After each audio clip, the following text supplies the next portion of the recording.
I'm not someone who holds on to things. I want you to know that before I tell you any of this. Because some of what happened sounds like something you'd scroll past on a forum and assume was exaggerated. It wasn't. And the reason I kept it to myself for so long had nothing to do with being fine. It had everything to do with the particular skill you develop. When you grow up in a house where bringing up the invisible hurt never goes the way you hope. My name is Vera. I grew up in Belleville, Ontario, a mid-sized city on the Bay of Quinte that smells like the lake in summer and road salt from October through April. My parents bought a semi-detached on Dundas Street East when I was 3 years old. The kind of house with an asphalt driveway and a plastic patio set that stayed outside until the first hard frost and sometimes past it. My father worked on the line at a parts manufacturing plant just outside of town. My mother was a vice principal at an elementary school. From the outside, they were steady, respectable people. Church on Sundays, neighbors who waved back, a son in AAA hockey, who was fast enough on the ice to make grown adults go quiet and watch. My brother is 3 years younger than me. I want to be fair about him, because fairness is something I've had to practice like a second language. And I've gotten better at it. He didn't choose any of what I'm about to describe. He was a kid, the same as I was, and the dynamics of that house were not his invention. But he was the one my parents built their lives around. In the way that certain families will orient every Saturday around a rink schedule, every Friday night around a tournament debrief, every conversation around what a coach said or what a scout might notice. He got new skates when the old ones were half a size off. He got long drives to Barrie, to Sudbury, to Peterborough. He got my parents in the stands. My father recording on his phone. My mother keeping stats in a little notebook she carried in her coat pocket. I got the version of my parents that was left over. I don't say that to perform sadness. I say it because it is the most precise description I have. There was a version of my mother who remembered to pack a lunch, who asked questions about your day, who sat at the kitchen table when something hard was happening. That version existed. I just rarely got to see it.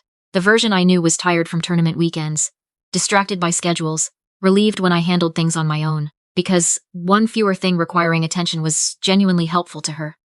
I got straight A's through all of high school, without anyone checking my agenda.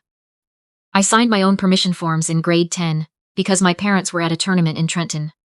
When I was shortlisted for a merit scholarship at Queen's University, I found out by email on a Tuesday afternoon and ate my lunch alone in the school library because there was no one I expected to tell. My father, when I finally mentioned it over dinner, looked up from his phone and said, "That's good. Kingston's not a bad drive." He was back on his phone before I finished nodding. I knew by grade 9 that I would pay for my own post-secondary education. Nobody told me this directly. It was something I absorbed from watching what my parents treated as optional, and what they treated as non-negotiable. My brother's hockey was non-negotiable. My future was optional. Not out of cruelty. I don't think cruelty was ever their intention. But because I was the capable one, and capable, in that house, meant capable of managing without help. I got a job at the Tim Hortons on Station Road when I was 15. Doubles on Saturdays, sometimes Friday evenings after school. I opened a savings account at the TD branch, on Front Street, and put in what I could, after buying my own school supplies, my own winter boots when my old ones split along the sole, my own dress for the grade 12 formal, because my mother said they were stretched thin that month, and I'd already said I could handle it. I said that a lot, I could handle it. I was good at saying it. It was nearly true. When I got into Queen's for engineering with a partial merit award, I applied for OSAP immediately.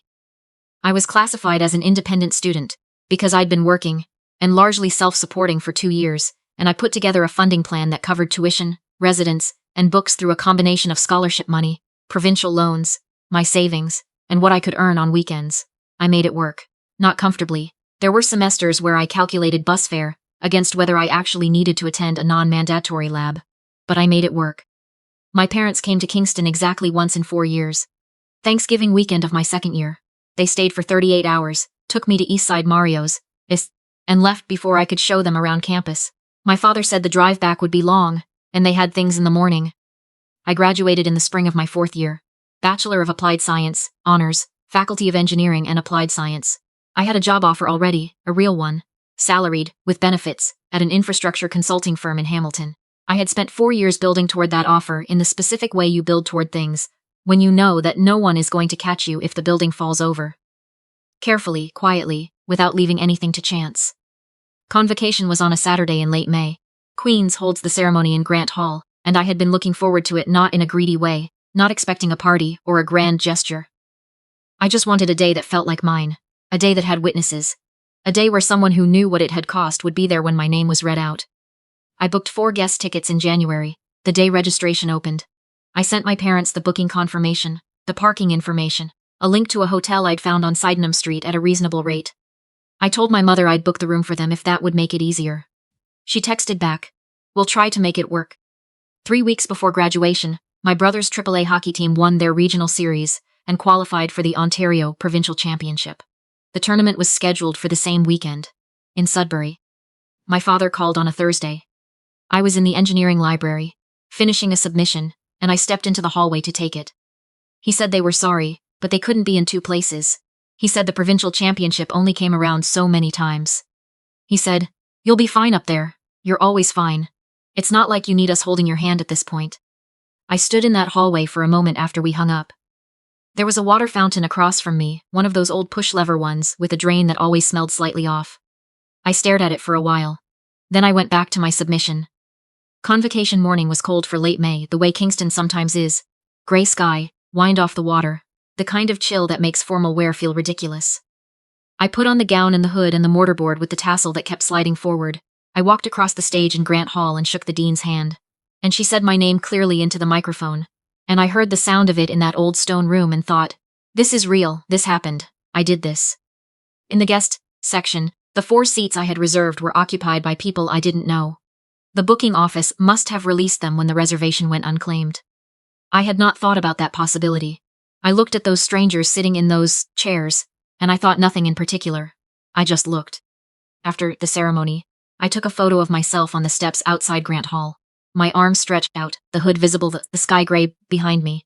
I sent it to my aunt in Toronto, my mother's younger sister, who had mailed me a card the week before with a handwritten note that said I was the toughest person she knew and she meant it. She called me within 2 minutes of receiving the photo, and stayed on the line for nearly half an hour while I walked back to my apartment. Talking about nothing in particular, just talking, which was exactly what I needed. My mother called that evening. I thought, for a moment, just a moment, that she might be calling about the day. She called to tell me my brother's team had won provincials.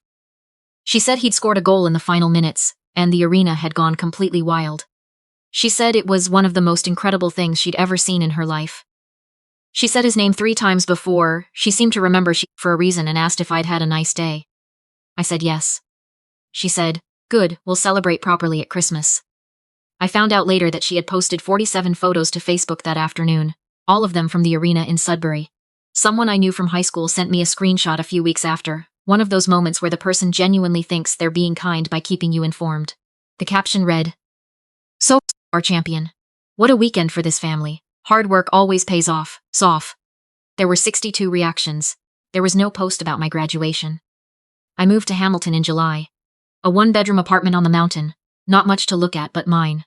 My dishes in the cupboard, my bike in the hallway, my cat from the Hamilton SPCA on the couch. I named the cat Douglas, after a professor who had written me a reference letter.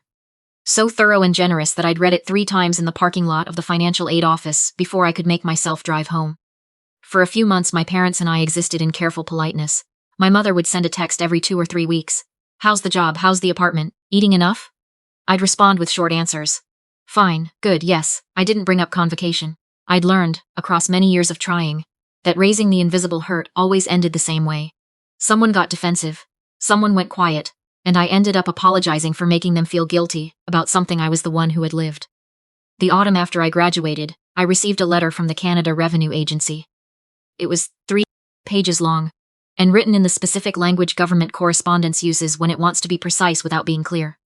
I read it twice before I understood what it was saying, and then I sat down and read it a 3rd time to make sure I hadn't missed anything. What it meant, after I'd spent an hour and 20 minutes on hold with the CRA helpline and another half hour talking to an agent, was this. Someone had filed documentation claiming me as a financial dependent in their household for the previous tax year.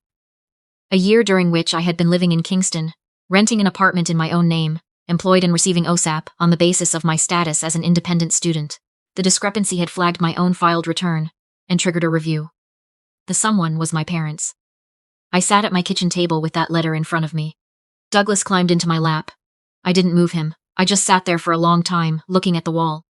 What followed was 11 weeks of documentation. Bank statements going back 4 years, every lease agreement I'd ever signed. T4 slips from every job I'd held since Tim Hortons on Station Road, A formal letter from Queen's Financial Aid Office confirming my independent student status, a T1 adjustment request. A written dispute submission to the CRA that I drafted 4 times before I felt it was factual enough to send. I had to take a long lunch break from work to go to a Service Canada location in person, where a woman in her 50s named Helen, I still remember her name, handed me a tissue without making it awkward, and told me the process was more common than people thought. I won the dispute. The CRA corrected the file. My parents' submission was amended. There were no penalties for them. That was the end of it, officially. I called my father. I told him what I had discovered and what it had required of me to undo. I was calm about it, or I tried to be, because I had learned that calm was the only register in which he could hear me, without becoming defensive. I told him how many hours it had taken. I told him what it had cost me in sleep, in focus at work, in the specific and grinding fear of having your financial independence questioned at a government level.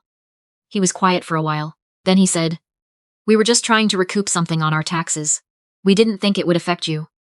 I said, "I know." I hung up. Sometime after that, my aunt told me something she'd been sitting on for a while. She told me carefully, because she's a careful person, and she prefaced it by saying she didn't know whether it would help or hurt for me to know. She told me that my parents had been contributing to an respe for my brother since he was born, a registered education savings plan. They'd been putting money into it for years, had received the Canada Education Savings Grant contributions on top of it. By the time my brother was finishing high school, the account had held close to $28,000. I thought about what my mother had said when I asked her in grade 11 whether they had anything set aside for my university education. She had said they didn't have much. Things were tight. I sat with that for a long time. I'm still sitting with parts of it. My brother called me about it eventually, about 2 years after graduation, after he'd found out from my aunt the same way I had. He called on a Sunday evening.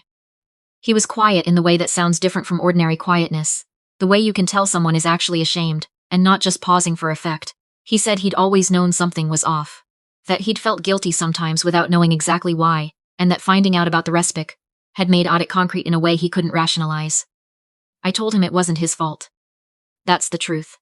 It is his fault that he said nothing, and it is not his fault that the account existed, and both of those things are true at the same time, which is one of the more uncomfortable things I've had to sit with. I love my brother. It's a complicated love, the kind that has had to stretch around some fairly significant evidence of neglect without snapping, and it has mostly held. But knowing it wasn't his fault doesn't make the $28,000 cease to have existed. It just makes the whole situation sadder, and sadder in a more detailed way. After the CRA situation, I stopped waiting. I had been waiting for years, in the ambient, background kind of way you wait, when you don't fully admit to yourself that you're waiting. Waiting for my parents to notice what they'd consistently missed. Waiting for a Christmas call where something genuine broke through. Waiting for a conversation where I didn't end up apologizing for the inconvenience of my own feelings. I stopped. I started writing instead. I had a journal I'd kept since second year, mostly functional venting with occasional passages I thought were worth keeping. I started shaping it into something more deliberate. I made a blog, free template, clean layout, a name I liked. I wrote about growing up in a house where your capability was mistaken for not needing anything. I wrote about what OSAP applications look like at midnight in a student house kitchen. About working Tim Hortons doubles at 16 to save for a future nobody else was saving for. About walking across a convocation stage and looking into the audiences and finding strangers in the seats you booked for your parents. I wrote it because I needed to put it somewhere outside my own body. And because I suspected, without knowing for certain, that I wasn't the only one. Within a few months, I had more readers than I'd expected. Comments came in from women across the country, from Moncton, from Red Deer, from Kenora, from places I'd never been, leaving messages that said things like, "I paid for my entire degree while my brother's resp sat untouched and my parents called it fair." Or, "I've been trying to explain this dynamic to people my whole life and here it is written down." Or just, "Thank you. I didn't know how much I needed to read this until I did." I answered every single comment, every one. A researcher at a university in British Columbia found my blog while working on a national study about first-generation post-secondary students and the gap between reported and actual parental financial support. She reached out through the contact form. We had a long phone call that turned into 2. She asked if I'd be willing to contribute a written perspective to a report she was preparing for a policy discussion on student financial independence in Canada. My name appears in the acknowledgement section of that report. Most people will never read it. I've read it probably 12 times. My parents found out about the blog. My mother sent me a Facebook message on a random Tuesday afternoon that said, "People are telling me you're putting our family's business on the internet. I hope you understand you're only sharing your side." I looked at that message for a long time. There was a great deal I could have said. There is still a great deal I could say. I archived the message without responding. Here is what I know now, at 26, that I did not know at 22. The leaving is not the hardest part. The leaving, when you finally do it, is almost a relief, because you've already spent years quietly grieving the thing you're leaving. The hard part is the long, unstructured work that comes after. It's the reflexes you didn't know you had until a supervisor gives you mild feedback, and something in you goes very still, waiting for it to get worse. It's the way accepting a compliment directly, without deflecting it or minimizing it, feels almost rude. Like you're taking more than your allotted portion of something. It's the flinch that comes from nowhere, years out. I still flinch sometimes. I'm working on it. Awareness is the beginning of not drowning in something, even if it's a slow beginning. But here's what also stays. The part of you that decided to keep going anyway. The part that filled out those forms at midnight and showed up for the shifts and wore borrowed heels to the interview and got the offer and moved to the city alone and figured out which buses went where and which neighbor you could trust with a spare key. That part doesn't disappear. It just has to learn, eventually, that the worst is over. I live in Hamilton now. I have a job I'm genuinely good at. I have Douglas, who is large and demanding and has never once obeyed a single instruction I've given him, and is the most constant presence in my life. I have 2 close friends who know most of this story, and who, I believe, would drive through the night if I called them. I have my aunt who texts me every Friday. Sometimes a recipe, sometimes a photo of her dog, sometimes just thinking of you, kid. I didn't need much. I built a good life from what I had. My parents and I have something that exists in the margins. A call at Christmas. A birthday text with no message, just their names typed at the bottom. Last spring, my mother mailed a card that had 2 handwritten lines inside it, that came closer to honesty than anything she'd said in years. I don't know what that means or whether it's the beginning of something. I'm open to finding out, if honesty is genuinely part of what's being offered. I'm not building my present around a future that may not come. My brother and I are okay. He's doing a welding apprenticeship in Oshawa, living with a roommate, figuring out who he is separate from the hockey identity that organized his whole childhood. We talk most months. We're honest with each other. At this point in my life, honest is worth more to me than easy, and I think he'd say the same. I wrote all of this because I know you're there. The one who learned to present herself as capable, because capable meant one fewer thing for everyone else to manage. The one who calculated bus fare against lab attendance and said nothing about it to anyone. The one who looked into an empty seat on a day that was supposed to be witnessed and found some other way to make it mean something anyway. You were never asking for too much. You were asking for what people are supposed to provide.